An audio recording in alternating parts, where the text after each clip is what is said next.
What is going on? It is Darnell from DK Snapics, and I'm here to share with you the rundown of the 22.6 mile hike that I just got back from. I literally just walked in the door. Mount Langley, amazing. The 9th tallest mountain in California, 14,032 feet above sea level. Boy, the air is thin, and I want you to check this out. First off, this is my pack, and that's everything that I brought with me. I'm gonna go through that entire pack. I'm gonna tell you everything. I actually have my boots here. I have some of my other worn items. I'm gonna go through all that. This is not how I packed, obviously. I wanted to show you how I put my boots on the side, but I'll get to that in a minute. So, let me just walk through this hike. First off, we started at 3:30 in the morning. It was dark, and it was about 45 degrees. Perfect weather to start a hike.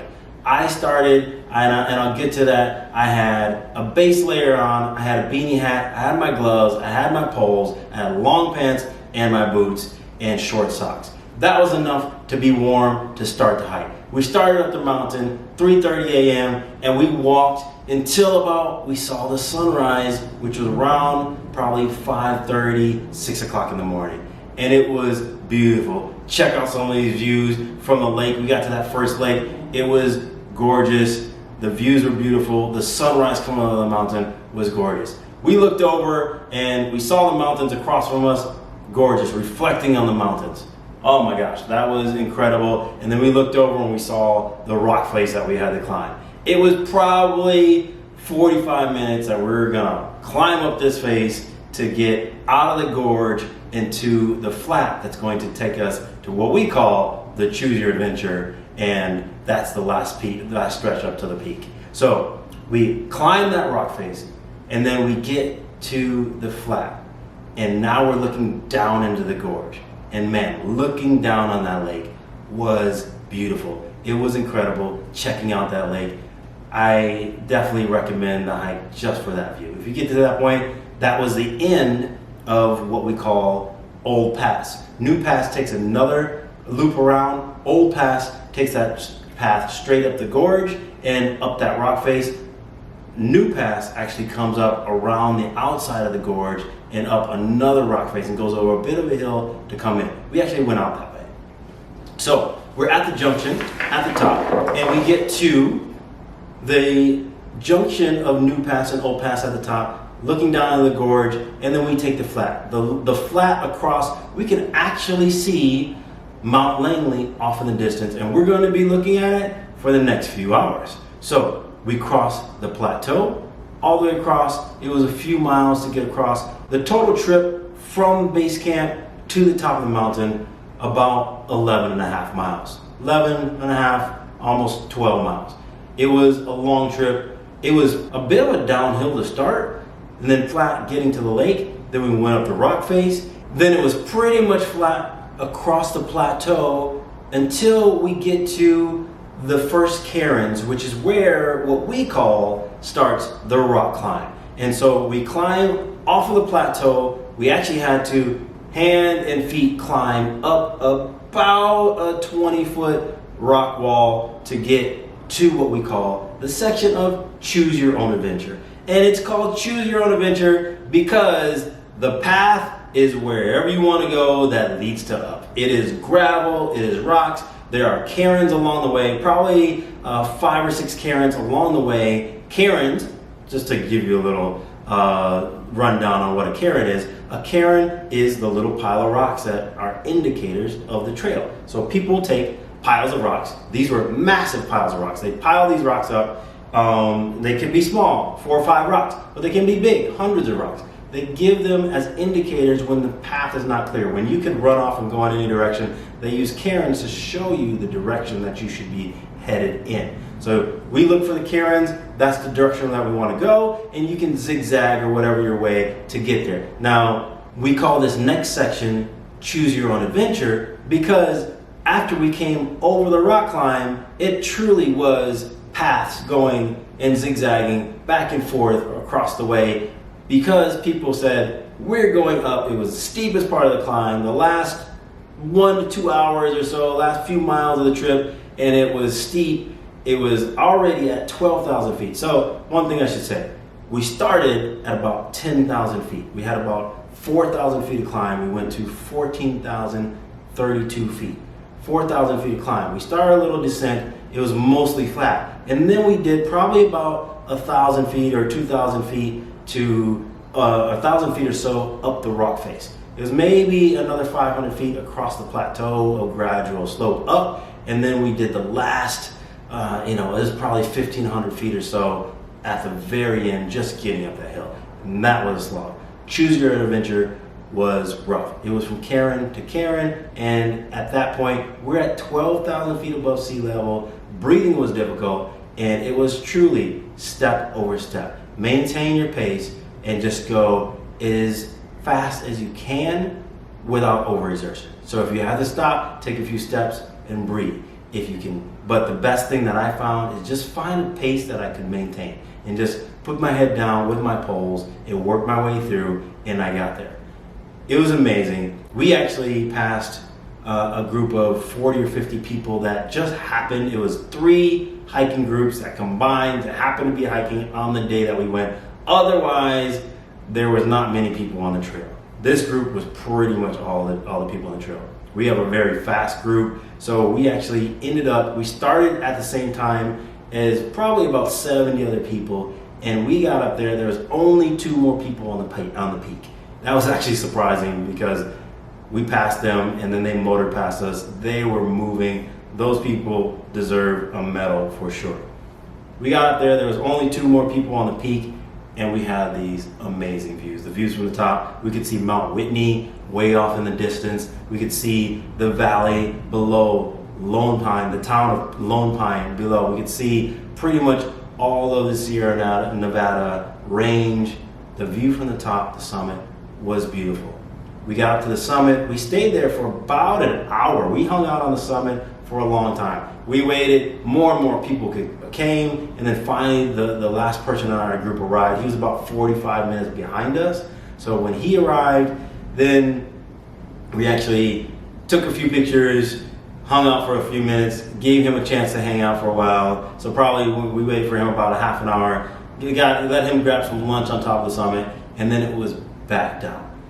Down Choose Your Adventure was a lot easier because you just got to get down. You don't have to worry about zigzagging because it's not as much exertion. And we just kind of plowed down the gravel, following Cairn to Cairn until we climbed down the rock climb. At the rock climb point, it was a backwards climb because it was steep, climbing down the rocks backwards through the rock climb. We made it down the rock climb, back to the plateau, all the way across the plateau for another couple miles, and then we got to the junction of Old Army Pass and New Army Pass, and we decided that we took Old Army Pass up, we would take the New Army Pass over the ridge and back down the rock face on the other side, outside the gorge, down to the lakes and then out. So we're gonna go back over and out and around. And man, it was a slog going down that thing. We were going down for about 45 minutes down. Imagine what it would have been up.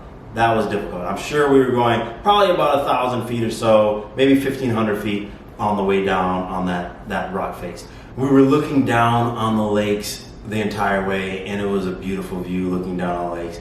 When we got down to that lake, we decided that was our stop for water. We were going to fill up water just to make it out the last 7 miles or so to get back to the trailhead. At this point, we were 14 miles in. We had about 7 miles to go. 2/3 of the trip was done. It was just around, let's say, early afternoon, so noon to 2 o'clock, and we had a few hours to get out. We stopped at the lake. We had plenty of daylight, and we said, let's get some water, but a few of us put our feet in the water. We hung out, sat around on the lake, relaxed a bit, and enjoyed the view. That was a joyous moment to just spend an hour at the lake. We had the lake to ourselves, no other people around, and it was a beautiful view. We would have stayed there longer if we knew we didn't have to get back. So we part from the lake, head out along the meadow, along the lake. We actually passed a few lakes along the way, gorgeous meadows, and then we come back around that rock section, which was the west side of the gorge, and then we were able to back into the gorge and see on the other side of the lake, Old Army Pass, which is the way that we went up. And to see that from the other side of the lake, looking in of what we had been looking out at, was pretty amazing to see that entire rock face where we had been. We could see Langley off in the distance. That was pretty amazing. And then from there, it was like, okay, now we've seen what we came to see. It is time to tromp our way. We have probably about 4 or 5 miles left to get out and on our way. On the way through the meadow, we actually saw the tent camp, which is right there on the lake. And man, it would have been nice to just backpack this trip, divide it up into 2 or 3 days, stay at that base camp, which a lot of people were doing. What they do is they hike the 7 to 9 miles or so into the base camp at the base of the rock face, right at the lakes. And then they do, it's only 11 to 12 mile day to go up to the top and then back down. And now you're not doing 23 miles in a day, you're only doing 11 or 12, and you get to camp out at this beautiful lake. They camp at the lake, and then on the 3rd day, they head back down to camp. From there, it was time to just crank out the last 7 to 9 miles or so and get back to the trailhead. We passed a few lakes on the way. It was pretty much flat at that point on the way out. We actually went down a ways and then back up a little bit, which was unfortunate. I'll get to that in a minute. But it was along the lakes. We went past some beautiful meadows. It was beautiful scenery on the way. We got down to the tree line. So then we were in the trees, in vegetation. We were covered from the sun. And that was really nice to have some shade as we were going through. And then there's one thing, walking on gravel versus walking on the nice pine needles under those big trees. It's just so much more pleasant to have something soft, something quiet, something easy to walk on. That made a big difference. So we walked through there, and then we just cranked. We were doing 20-minute miles. At some point, I think we were at 16.5-minute miles, just cranking, making time to get back to the trailhead, and we pushed through. We finished a 23-mile trip in 13.5 hours, and we had 2-hour breaks. So we did 23 miles in about 11 hours. If we take off those 2 1-hour breaks where we were just enjoying ourselves, taking pictures and whatnot, maybe even a little bit less time because we did stop in other places and we just enjoyed the view. So overall, if you're gonna enjoy it, soak it in. I would say it could be up to about a 15-hour trip, but definitely worth it. Langley is beautiful. Get up there, enjoy the view, get out in nature. You are going to enjoy it. While I have you here, I want to share some bonus lessons that I learned along the way.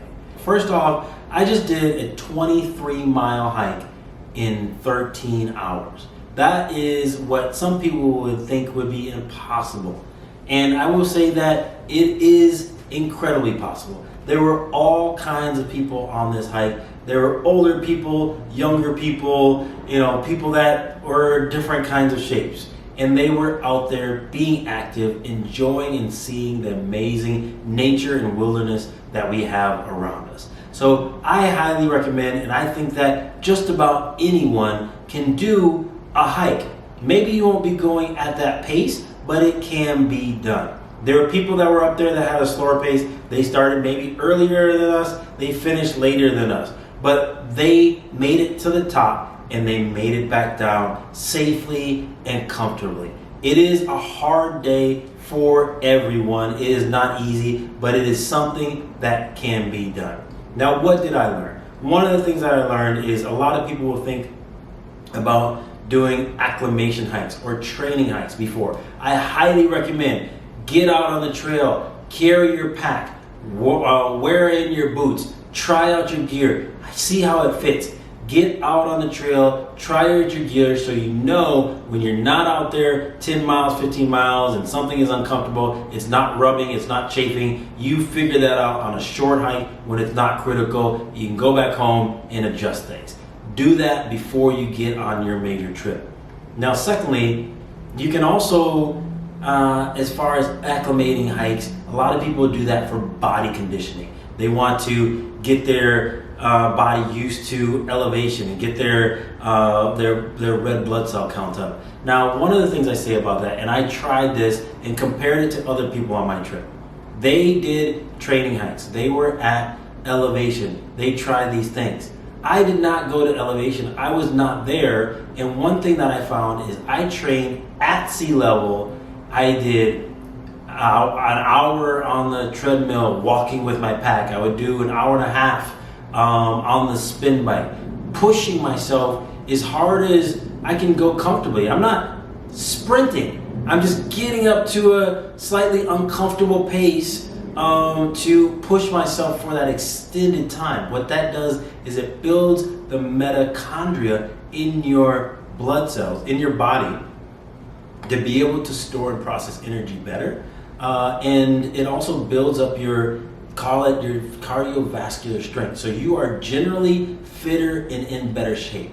That will make you better whether you're at sea level or elevation. Your body would just be better. So do what you can. And what I highly recommend is if you're going to be hiking, if you're going to be on the trail, be the best, healthiest, fittest you that you can be, and you will be better off for it. The training hikes, the acclimation to elevation, I believe that works within a day or two or before your hike. So if you're going to elevation, go there, sleep at the base camp. So you get in that first 6,000 feet or that first 4,000 feet before you go up to 10,000 or 12,000 feet. That is what I believe is going to make a huge difference. Get that elevation in the night before, the day before. Spend some time at that elevation right before your hike and let your body get used to that level. That's going to make a big difference in your acclimation. Now, if you're going back up there, definitely hydrate. Make sure you have electrolytes and stay well fed. Your desire for thirst and your hunger are going to go down at elevation, especially when you're moving. You almost need to force yourself to be drinking, and if you're not peeing, you're not drinking enough. So make sure that you're drinking, make sure that you're getting electrolytes before you get the cramps, and make sure you have great, high quality, nourishing food. Not just sugar, which is energy. Your body needs the nutrients and vitamins and minerals. Get yourself some Nourish bars. That's going to help. Secondly, the thing that I learned is I think I'm a hiking boot person. I got some hiking shoes, I got some trail runners, but I just did another long hike and I was really happy that I had those boots.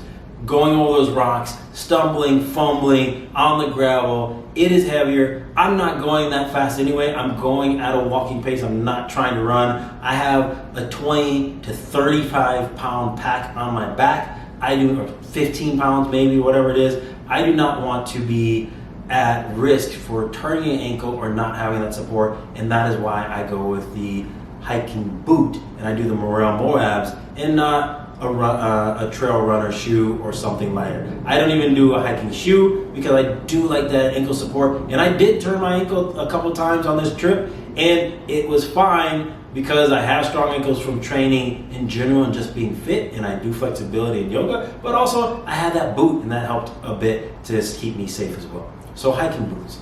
Next, I believe that you should always have layers if you're going to be changing elevations and if you're going to be going any kind of significant distance, because weather can change drastically. It may be 35 degrees when you start in the dark in the morning. It may be 70 degrees in the sun. It may be 50 degrees when you start in the morning and 90 degrees in the sun and you're baking. You want to be able to take those layers off, zip off your pants, put on layers, have a beanie hat, put on a puffy coat. All those layers, you're going to be mixing and matching these things hour by hour and having lightweight options to layer and convenient options where you can put on a beanie hat, you can take it off. If you have a sun hat, you can use the sun hat instead of the beanie hat. If you have hair, you're in a much better situation for me because it blocks the sun and it keeps you warm at the same time. Hair is great.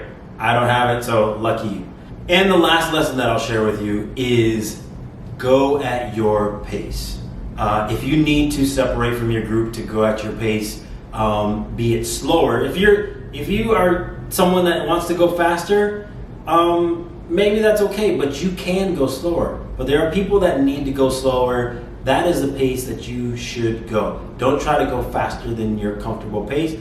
Go at your pace. What I do highly recommend, get yourself a heart rate monitor, get yourself a smartwatch, a fitness tracker where you can watch your heart rate at sea level wherever you live at home. Get on the treadmill, get on the spin bike, go out for a run, see where you're comfortable at as your heart rate and where your comfortable ranges are, and then find that place where you can maintain that for an extended period of time. I can maintain a 160 beats per minute heart rate for hours, and that is pushing it, but it is possible. Where I tried to hike on this hike is somewhere around 145 to 150. And I knew that if I was going at that pace and I was moving, I was going uphill, I would be comfortable and I would not wear myself out. I did not want to push myself above that 160 mark, because once I get up to 180, and I can comfortably stay at 180 for 45 minutes, an hour maybe, but that is maximum and more than most people's maximum heart rate, but I can comfortably do that, and I want to be much further under that. I do want to push myself and be moving, but I don't want to go above that level 2 area, zone 2 kind of heart rate. So be aware of your heart rate, be aware of how you're pushing yourself, get that conditioning done earlier so that you're ready for the hike. Now, if you're doing 2, 3, 4 miles, it's not a big deal. If you're not doing a lot of elevation gain where you're going up a mountain, not a big deal. If you're not at elevation, not a big deal. But if you're going to be combining all 3 of those, long distance, at elevation, a lot of gain, all into one, be aware of how you're exerting yourself. Drink lots of water, hydrate, get to the electrolytes, and get as much rest in the night before as possible, and you'll be ready for the trail. My next tip is, whatever pants you're wearing, make sure you have pants that are actually a little longer than you expect. Because if they're sitting above your ankle and not actually kind of over your boot, you can get rocks and gravel and things in your shoes. And I've had some issues. These pants actually hang kind of right at the top of my boot, but they should be a bit longer so that they cover your boot. And that'll keep rocks and gravels and some thorns and things. Keep your boots clean. You don't have to get things out of your boots as you're going, or your shoes, whatever they are. But get your pants a little bit long so that they cover that and keep things out. And then lastly, what I'll say is reduce chafing, reduce rubbing. If it's rubbing or chafing or uncomfortable on mile 1, it is going to be very uncomfortable on mile 5, 10, 20, 40, 50. So get rid of it. Make sure there's nothing rubbing or chafing. If you need to put some kind of dry fit layer or something in between wherever it's rubbing, if it's on your toe, if it's in your arms, wherever it is, get rid of that rubbing before you get going. Deal with that. That's why you should get used to your gear, to figure out, make sure that everything is comfortable, because you do not want something rubbing when you get up in the mountains 25 miles in and it gets really uncomfortable. Blisters are no fun, and neither is raw, chafed skin. So take care of those things early. You will be much happier.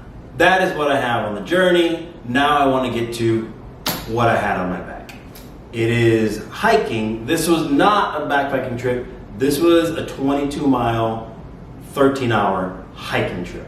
Long day, long miles. This would typically be a 2 or 3 day backpacking trip. We did it in 1 day. So I want to get to this pack and tell you all about what I have in here. If you're following along and you want to really see what's in my pack, I have links for everything on my pack. I have the weights. In some cases I have the prices for you to take a look and see what is in my pack. But walk along and take a look what's in here. I'm going to show you what it looks like, where I put it on the pack, just so you can understand, how do I pack my bag, how do I carry my bag, and what do I have with me. As you can see, I have my boots strapped to the outside, I have my poles strapped to the outside. This is how I get to the trailhead. Clearly this is not how I hike the trip. So the reason I want to show you this is because there's these compression straps on the side, and I actually use that. How are you going to carry your boots? Are you going to carry them in your hand, whatever it is? Strap your boots to the side, make your life easy. So first off, I'll cover that and what I have here. So I got my boots, pop those off. These are the Morel. They're a little dusty because I literally just took them off the trail. These are the Morel Moab 3s. These are bulletproof boots. They're a bit heavy. They're not trail runners, but I like a boot. It gives me the stability. It gives me sure footing. It has the grip. It got me up there. Morel Moab 3s. I go with a boot, something more stable. It might be a little bit heavier than a trail runner, but I'm a boot guy myself. Next, I have my poles. My poles in here, again, these are actually meant to strap in your poles. There's a little bungee cord on one side and a loop at the bottom. That is meant to hold your poles. I use the Black Diamond FLZ adjustable trekking pole. This is a tri-fold trekking pole. It is only about a half pound. It's super light, but I love this trekking pole. Open this guy up and I pop it open, and as you can see here, just pull this guy and it's ready to go. It's tri-fold, which means I don't have this long pole sticking off my pack. It is adjustable, so I can adjust whether I'm going uphill. I shorten them if I'm going downhill. I lengthen them a little bit. And then if I want to pop them open, it's got a little tab here. I close them and boom, I'm ready to go. I have a little Velcro cord here, wrap them up, and I'm out the door. So I can put them on, take them off. Those are Black Diamond FLZ trekking pole. Highly recommended. Now, get to my pack here. What else do I have? I actually adjusted some things just to make sure it looks like the way I packed with it. So on the outside here, just first off, I have my little thermometer just to have a sense of what the temperature is, where we are on the summit. It weighs less than a gram, I think, super light, just something to hang on there. Have a sense of what you're dealing with as far as temperature. This guy is actually a little LED light. I can pop that on, it's on my pack. If I'm walking in the night and I end up by myself, just have a little rear light so people can see where I am, what's in front of them. If I don't, they don't see my headlamp. That is the Night Eyes zipper LED light, and it just hangs on wherever you want to put it. You can put it on a zipper pull, whatever, just to give you a little bit of light, something to have out there on the trail. What else do I have out there? I like these little carabiners. These are light duty carabiners that I put everywhere on the pack. I hook them on anywhere I can, just in case I want to hang something off as I'm going. Maybe I hang my hat on there, maybe I hang my towel on there, whatever it is. Maybe I want to hang something else. I just like to have them, if I put a bag on there, dirty clothes, something to fixture on my bag. I carry some carabiners as well. On top here, I hang that on the back of my pack. A lot of people want it in front of them. I'm using it for tracking. I'm not using it for communication. So I have my Garmin facing the sky where it can get satellite access. It's on the back of my pack, out of my way. I keep it at the top so it's facing the satellite. And that is the Garmin Mini InReach. I get the middle plan, which puts out a 10-minute location beacon along the trip. Every 10 minutes, it's outputting that location beacon. And anyone that I share my trip with will get access to those updates, so they can go on and see where I am at that moment. I can also send messages through the messenger itself, or also through my cell phone, which connects to the messenger through Bluetooth. That's a great ad, and I definitely recommend it if you're going to get that out there, on the unbeaten path, and you have some way satellite connection to civilization. It has an SOS button to keep you safe as well. If anything were to happen, you'd be safe.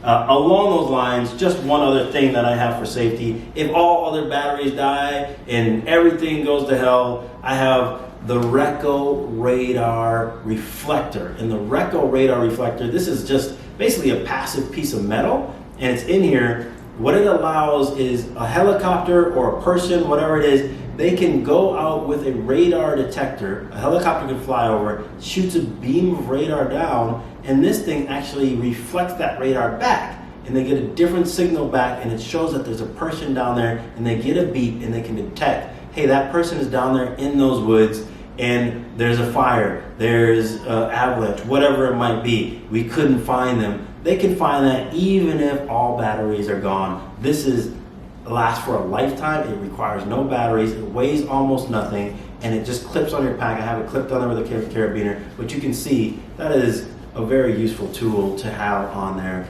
Reco Radar Reflector. So let me turn around my pack and show you what's on the other side. So let me start on my straps here. So on the front of my strap, I like to keep my walkie-talkie within reach.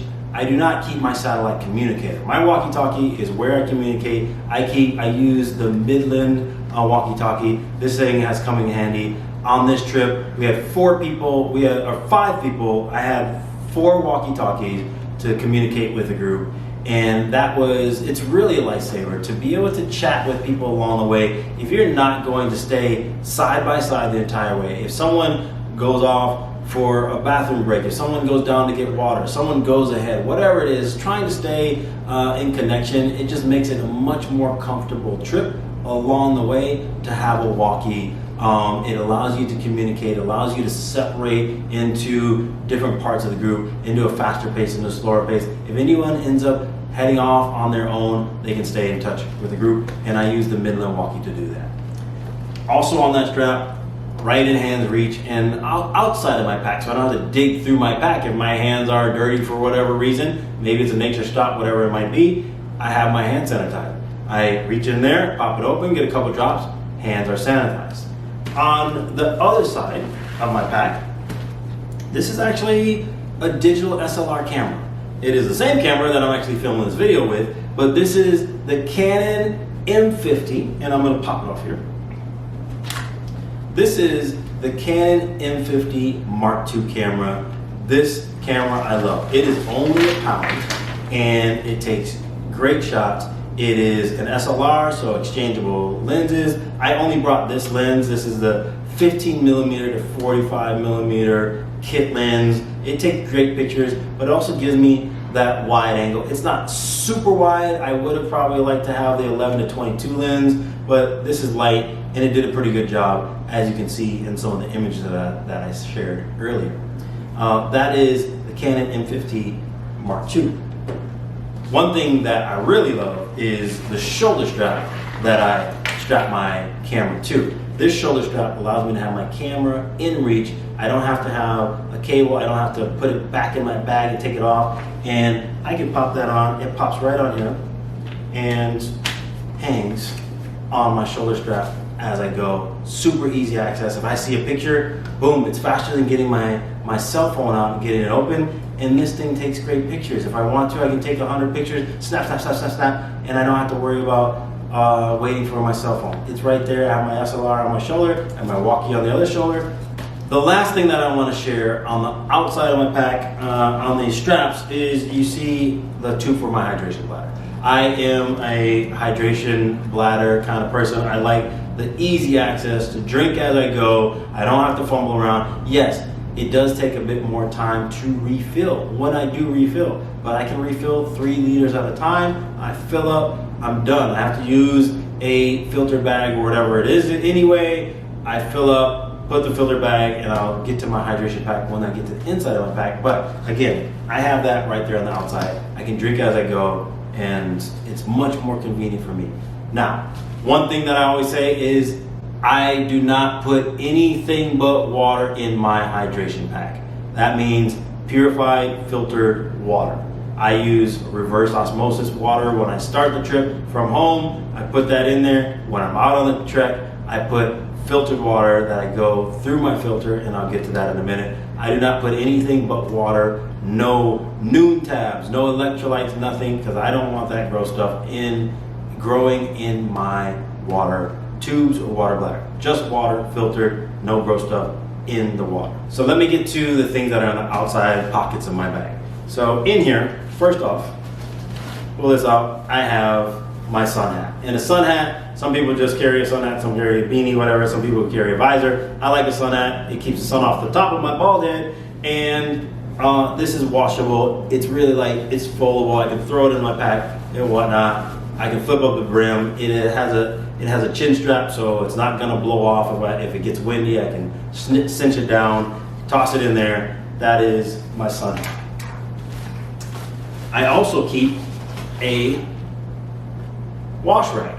And this is basically a cotton small towel, hand towel, whatnot, face rag, and I put a little carabiner on there. And this is for sweat or whatever it might be. I have a little carabiner on there. It has a little loop, and I can hook that onto my shoulder, wherever it is. If I'm sweating and it's really warm outside, I want to have that to just be more comfortable. And it is nice to have a little cotton towel, not a microfiber towel, to keep you comfortable along the way. In this pack pocket, I also carry I always carry Ziploc bags. And Ziploc bags come in super handy, whatever you need. I carry one big trash bag, which I can put, if I need to, put my entire pack in, if I need to make a raincoat, whatever it is, if I need to put things inside of my bag into something to keep them dry, I have a big trash bag. I have some quart size Ziploc bags, and I have some gallon size Ziploc bags. Maybe your socks get wet, maybe your shirts get wet, whatever it is, I can put dirty clothes in there. I have trash. Those Ziploc bags come in handy, and I always carry them, whether I'm backpacking, hiking, or just in general traveling. I always have those. On the side pockets here, this is a wonderful find. This is the Patagonia Houdini windbreaker. Pop this guy open, and it pulls out, and I keep that in my side pocket for access. Actually, this was all I wore when I was at the summit as a layer to add to keep warm at the summit of Langley. And that is my Patagonia Houdini ultralight windbreaker. It's super small, just a few ounces, and packs down to something that I can just toss in my pocket. Definitely recommend that guy. In here, I also carry my sunblock, and again, this is a CVS 55 SPF sunblock, and this is a great find as well. It is a pump, so you get a little spray, it comes out as a thin, it's almost like hand sanitizer, thin liquid, clear liquid, spray it on, rub it in. It's not heavy like most other stuff, like the cream or anything like that. I use it, it's actually I use it on my face, I use it on my body, everywhere. Comes in a small bottle, it's not heavy, and I'm not carrying a big spray bottle or something like that. That is great stuff. CVS SPF 55, and this is the Ultra Sheer Face Mist. Great find, I love that stuff. Over here on the other side, this is where I carry my just in cases. These are my gaiters, my shoe gaiters, and those are to keep the rocks out of my shoes or the thorns off of my socks or whatever it might be. These guys open up here, and those guys just go over my ankle and cover the ankle of my shoe to keep anything from really getting stuck on if I'm in a precarious area where I have cheater grass or whatnot. That definitely comes in handy. So get yourself some gaiters and save yourself. It doesn't take a lot of weight, and it's definitely useful if you're going to be going through the thick thorny grass or whatnot, just to keep that stuff off of your shoes and socks, because it is a pain when you get those thorns in there and they're stabbing you and you can't get rid of them. My other just in cases here, this is a head net. This is the Sea to Summit insect shield head net. So it's a net and go over my sun hat, whatever it is, that keeps the bugs out. It's super light as well. And I pop it open, and I'll show you here. Pop that guy open, and it is literally just a net, just a mesh net, as you can see here, that pops open and it keeps the bugs off. If you do get into gnats or you're gonna be hiking by water, you definitely want a head net to keep those bugs out of your face. So definitely pop something in there and be prepared, because the gnats will bother you. Mosquitoes don't go as much to your face, but the gnats love being in your face, and it can be really annoying. That is it for the outside pockets on my pack. And now I'll look at these waist pockets here. So on my waist pockets, on the right side, for easy, quick access, I always keep my cell phone. So I have my iPhone mini, which fits in the pocket, but whatever, choose your own adventure on that. And this is the Miso battery charger. And as you see here, it has the cables built in. That is great. The Miso battery charger, this is 6,000 milliamp hours. It did plenty for me to recharge my phone a second time through the trip. If I did need to charge my watch or something, it has 6,000 milliwatt hours. That's great for a day trip. If I'm going for multiple days, I'll carry 2 of these. I can have it broken up into multiple places, multiple things charging. I can give one to somebody else if they need one.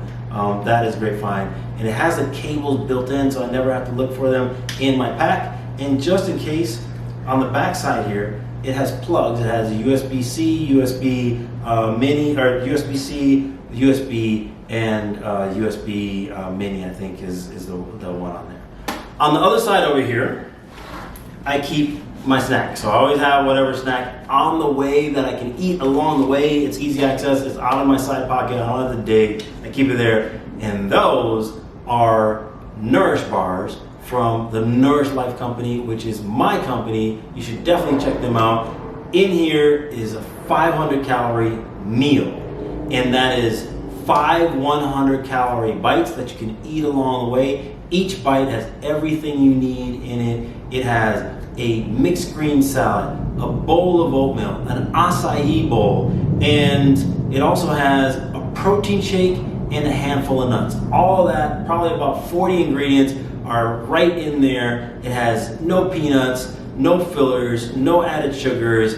It's gluten-free and vegan, all right there in your pocket. I'll show you that I bring more of these in a minute, but that's where I keep the one that I'm going to eat in my snack pocket. Nourish bars by Nourish Life. Check them out, hit me up if you want. Next in my pocket here, I have my lip balm. This is the Burt's Bees lip balm, and it is SPF, so sunblock as well.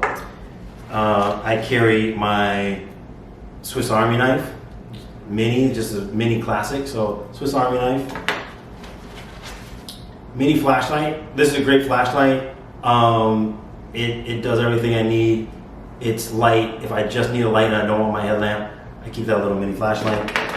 And lastly, in my little pocket here, these are electrolyte tablets. And I do electrolyte tablets. I do not do flavored drinks. I don't want those flavored drinks in my water bladder. I don't want flavored drinks in my bottles. I don't want flavored drinks anywhere. All those flavoring are chemicals and sugar. I don't want that. So I use pure electrolyte tablets, and those are the Highlight electrolyte tablets. They're pure, there's no flavoring. I pop them as I go. It's about 200 milligrams of sodium that you get. And as I'm going, if I feel any cramping or anything kind of uncomfortableness in my body, maybe a little bit of a headache that I think is from lack of electrolytes or dehydration, which is, it's more commonly referred to, I pop a tablet of electrolytes, and that helps me keep going. So yesterday on the trail on Langley, 22 miles, I actually went through 4 of these, and I had 1 extra to give away, and I let somebody use that because he was feeling a little cramping along the way,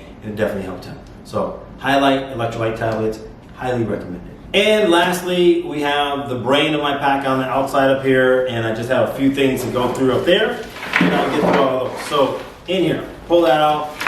This is actually what I use as my camera bag, and as you may recognize, this is the Crown Royale baggie here. I won't go any further into what that is, but in there I keep my camera when it's not on the front of my pack, and I have an extra battery and a mini tripod. That's it. That's all I need for my camera. Keeps me light. A little tripod if I do want to mount my camera or lean it or take some star pictures or whatever it is. Got a mini tripod that's very light and an extra battery just to get me through the day. The next thing that I keep in my brain pocket is my sunglasses. These are the Ray-Ban Meta Smart Glasses. They are a bit heavy because the case is the battery. And in here, as you can see, these are smart glasses. And these are able to take photos, videos. They also do sound and calls and other things, but I primarily have them for photos and videos. And if you see there, they get a little LED that tells you that they took a picture. And those are the Ray-Ban Metas.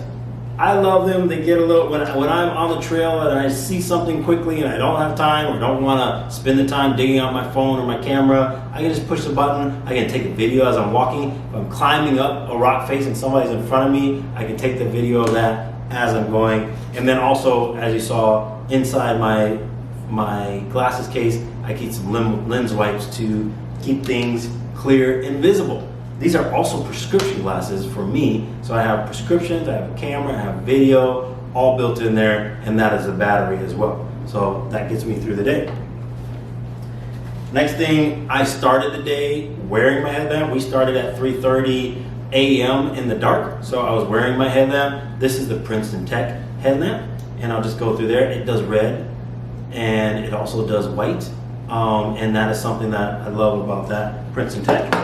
These are the Power Owl high capacity rechargeable batteries. I do not do rechargeable gear. I do not do a rechargeable headlamp. I do not do rechargeable walkies or anything else. But these are the batteries that I use for those devices, because what it does for me is if my flashlight dies, if my walkie dies, if anything, I can pull out the batteries and replace them within minutes. I'm back on the trail, back going. I don't have to wait to plug something in for it to function again. I like replaceable batteries, not rechargeable gear, but I do use rechargeable batteries. That is everything for the outside of my pack. Let me just dig into the main pocket here and show you the few items that I actually carry in the main pocket. This is the Gregory Zulu 30 pack, and it is much larger than what I needed for a long day hike, but it gave me plenty of space, and it's actually lighter than some of the smaller packs. And if I need something bigger, I have it. If I need something smaller, I can cinch it up tight and carry it. So it worked out great for me, and it was pretty comfortable to carry for 23 miles. So as you see, first thing that you see in here is my hydration pack. And let me just pull that out. This is the Camelback hydration bladder. I do not like the Gregory hydration bladder and some of the other options. This thing is light. It has a handle, and it also pops off here. I can pop it off. And it has a detachable hose. So the detachable hose, now the bladder is sealed, and I don't have to pull out my hose to refill my water. This is the Camelback 3-liter hydration bladder. And as you can see, I have about 1.5 liters left. So I probably used about 4 liters in total. I had it full, I refilled it to about 2.5, and now it's down to 1.5. So I used maybe a full bag and then maybe another liter or so, and that was plenty. The 4 liters or so were plenty to get me through 13 hours and a full day, and as you can see, I had plenty of water left, so I probably would have been fine with just about 4 liters, but we did have the lakes along the way, so I just carried 3 and I refilled along the way. Next on the inside of my pack, I actually carried a insulated lunchbox, not because it's insulated per se, but because it kept everything organized. And what I brought to eat, and this is refill, this is not what I have left actually. This is a pack of the fruit bars that I make, and what I do is I buy frozen fruit at the grocery store, I blend up, and then I dehydrate it, and I have these beautiful dehydrated fruit sticks, which I can pack. I actually vacuum seal them, but maybe if you don't have a vacuum sealer, you just need a dehydrator. Pop some fruit in the blender, make a smoothie, pour it in the trays, and dehydrate them, and you get beautiful dehydrated fruit, which gives you something that's super light. There's no water in this, it's super light, and it's great for the trail to have a sweet snack for me, because I don't do any added sugar along the trail. And then, what you see here, this is the real money. This is my stash of Nourish Life bars. This is actually the total amount that I brought. I refilled it just so you can see how I have them stored. These are all the same, they're just different packaging. And if you look there, this is what is inside of a Nourish Life bag. And there are 5 bites there. Nourish bars by Nourish Life. And there are 5 100-calorie bites in here. It is everything that you need for the trail. Get some of those. I already sent the link, and I'll put it up there again so you can take a look. I brought, as you can see here, I brought 8 Nourish bars with me. Each pack is 500 calories, so that is 4,000 calories that I brought with me, and then I brought a few of these fruit packs with me. And so of that, I actually burned 4,000 calories on the trail in the total hike. I only ate 5 packs. So I only ate 25 calories plus a few of the fruit sticks. So I only ate about 2,700 calories on a 4,000 calorie day because I knew we were going to go out for dinner afterwards. I didn't need to refill. If I were backpacking, I would need to replenish all those calories unless I wanted to be at a deficit. So I would want to carry the full amount of food that I needed for the day for backpacking. If it's a day hike, you're going to have another meal most likely when you get back, so you don't need to carry that last meal's worth of food. I brought 4,000 calories worth of bars just to be safe and to share. I ended up giving away a pack or 2 along the way, and I still had enough to spare. NOURISH bars by the NOURISH Life Company. That is my company. We make these bars in-house, put everything in them. There's no adders, no fillers, a full meal in each package. Support the movement, fuel your day, get some NOURISH bars. Down here in the bottom of my pack, we're starting to get to the bottom. This is my little stuff sack, and I use stuff sacks to keep things organized. Some people don't believe in them. This is my HydroPack 2-liter water bag, and I'm going to pull this out to show you. This is how I filter my water, and if I needed to store extra water along the way, I have 2 liters extra capacity. This is my new water filtration and storage system. So if I need to store water, I have 2 liters of extra capacity right here. It has a big mouth for water filtering, so I can get into the stream, whatever it is, put it in there, fill up the bag, makes life easy refilling. And to go along with that, I have the Cottonwood replacement filter. This is not the Be-Free system. You do not need to buy the bag from the Cottonwood system if you're going to have an individual bag. And I like the HydroPack bag because it can be up to 3 liters. This is a 2-liter size. The one that comes with the Be-Free system is a little bit smaller. I want to have the bigger bag so I can go to the stream once, go to the lake once, and now I don't have to go back and forth to refill. And then I also have that 2-liter capacity if I need extra water along the way. This is the Cottonwood filter. It does up to 1,000 liters of water, so you do have to replace it more than the Sawyer Squeeze or something like that, but the flow rate is great and it is a great filter.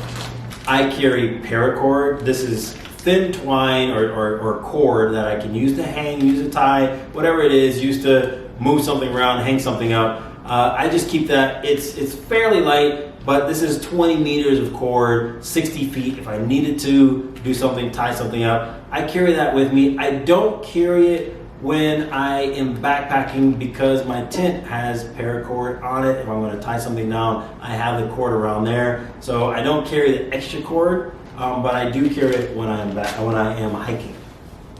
And then lastly, this is a little bivy sack. This is the metal blanket that you see at marathoners. Very ultralight, something to stay warm if you did have this shelter in place or got stuck outside. This is just a metal layer that reflects the heat back in, keeps you warm, and also keeps you dry. And if you need to on the trail and you did have to use this, you can fill it with organic material, leaves or whatnot. You can stuff other clothes in there to keep you warmer in the bag as well. And lastly, what I keep in my, what I call survival stuff stack, is the charger for my Apple Watch Ultra. And I keep that along the way just in case I need to add a little juice. If I'm out along the way for a long day's hike, maybe I'll charge it at the summit. I typically can make it an entire day with my Watch Ultra. I use some tricks to save battery life, but for some reason my battery started to get low after about 13 hours, 12 or so hours, right towards the end of this hike. I was getting a low battery indicator. This hike took us only 13 hours. I was on Whitney and I did a 19-hour hike and I was tracking along the way and my battery was fine for that trip. My battery was low at the end of this 13-hour trip. So something's going on with that. I also do tricks. I turn off the screen, I turn off the Bluetooth, I turn off the cellular, I turn off everything that is going to use extra power on my watch so that I can truly save battery life. But then I also use this guy, which is, and I'll just jump to that, this is my heart monitor, heart rate, heart strap monitor. And I put that on and it monitors my heart directly. It's more accurate than the watch and it allows the watch to monitor my heart and my calorie burn without using battery to power the light on the back of the watch. And that is a great way to save a lot of power if you want to track your activity while you're using a wrist-based activity tracker. And the last couple things that I carry in my bag, this is my base layer pants. And I just have this just in case. I do not wear that while I'm hiking because I would melt. But in down to say 35, 40 degrees or so, I'm probably good without that. But once it gets cold and if we're sitting, if we had to shelter in place, whatever it is, I have that extra layer just in case. And similar story to that, my puffy coat. This is my Rab puffy coat. This is an amazing puffy coat. I actually did not use it on this trip, fortunately, because it was beautiful weather. But when you're going to the top of a mountain, you want an option to put on layers and be warm. This is the Rab puffy coat. It is 1,000 fill count down. So it is extremely light and also wonderfully warm as well. The Rab puffy coat, highly recommended. I do the one with the hood to have that little extra layer of warmth. And it comes with a stuff sack. It does not come with a stuff pocket, and that is where they cut a little bit of fractions of ounces because the jacket is so light. They don't want to have to include the stuff sack if you don't want to. That is everything in my pack. And just to close out, I want to show you everything that I wore, at least to start the trip, along the way. This is the Under Armour dry fit t-shirt. I use a t-shirt. It wicks away the sweat. It is lightweight, and it reduces any chafing or rubbing that you might get with a cotton. That's just a dry fit t-shirt. You can get that any brand, anywhere.